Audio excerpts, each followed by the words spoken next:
So I'm in the gym, sitting on the stationary bike, and I'm listening to this podcast, Chris Williamson, Vanessa Van Edwards. And she's sitting there explaining this study done at Harvard to Chris Williamson. And I start to get this evil grin on my face because I'm like, yeah, that's what the fuck I'm talking about. Because it proves that every single thing I say is completely true. Now, this study done at Harvard basically has three groups of students. The students come in and they are required to sing Don't Stop Believin' on a karaoke machine, but they're judged off their accuracy. The difference between the three groups: one group walks up and before they sing, they say, "I'm excited." The next group says, "I'm nervous." The third group says, "I'm calm." All right, well, what the hell happened? The group that said, "I'm excited," consistently performed significantly better in terms of accuracy, regardless of how they actually felt, just from saying "I'm excited" beforehand. The group that said, "I'm nervous," consistently performed worse than the group that said they were excited. But the weird thing to me was the group that said they were calm beforehand did the worst out of all. And so I thought about it. I was like, well, this is perfect because what do I always say? The reason these rants are all on a playlist called the Placebo Effect is because I believe full in my heart, completely down to my very core, that if you believe something is true, it might as well be because you will manifest it. Okay. But I also believe, as you've heard me say 1,000 times over again, that you can convince yourself that something is true, even if you don't believe it. And you can make yourself believe it is a reality so that when you believe it, it becomes true. So the people who said, "I'm excited," they weren't necessarily excited, but they consistently performed better. The group that said they were nervous consistently performed worse.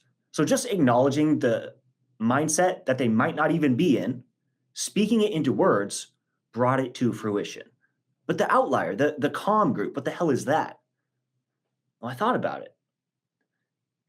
All the time, I say that accepting the state of your being and trying to live in this miserable state that most people are in, living with anxiety and depression, living with economic failure, living in just complete misery, and trying to find a way to just run from it and chase it and accept it is much worse than acknowledging your situation and then reframing your mindset and going after it. And I was like blown away. Perfect. Another study, yet again, proving that every single thing I say is true. And so I'm left here still having to prove in my own experiment that what I say is true, right? And I have to do that by showing up every day and telling you what I tell you. Well, that doesn't really mean much because what matters is that you wrap your head around it and you embrace it because you have an opportunity. You might be nervous, but you have an opportunity to be excited. You might want to just accept it. You might want to sit there. You've had a hard day at work. It's been long. You're tired. You're exhausted. You're feeling physical and mental pain. But you have the decision to use your hours outside of that to find something better for your life. What is it that you desire? What in your heart, your mind, your body, your soul do you crave and would actually give you long-term security and growth? I don't know what the fuck it is, but I think you need to find that. And I think that when you find that thing and you chase it, regardless of how nervous you are or how much you want to accept the state you're in just so you feel better, you will be excited. And then every single day you are chasing it will be a goddamn gift. It will. It is proven that we experience 90% of the joy from obtaining something on the journey towards obtaining it.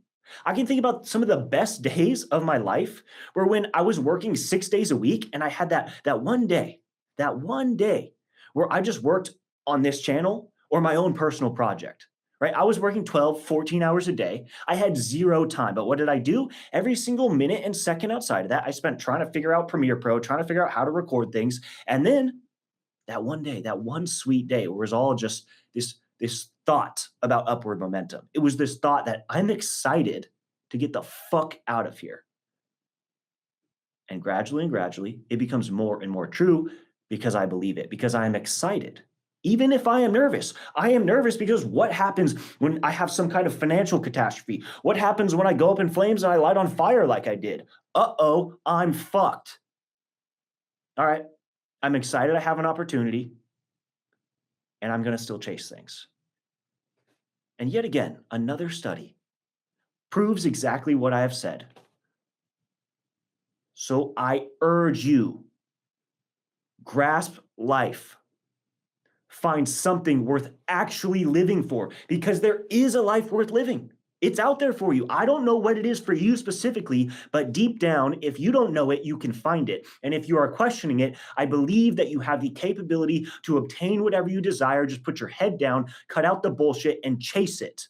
This is your opportunity. This is the chance to make something of yourself and show other people that you can obtain whatever you desire through discipline, consistency, and perseverance. So what's it going to be? Now's your chance. Decide. I've made up my mind.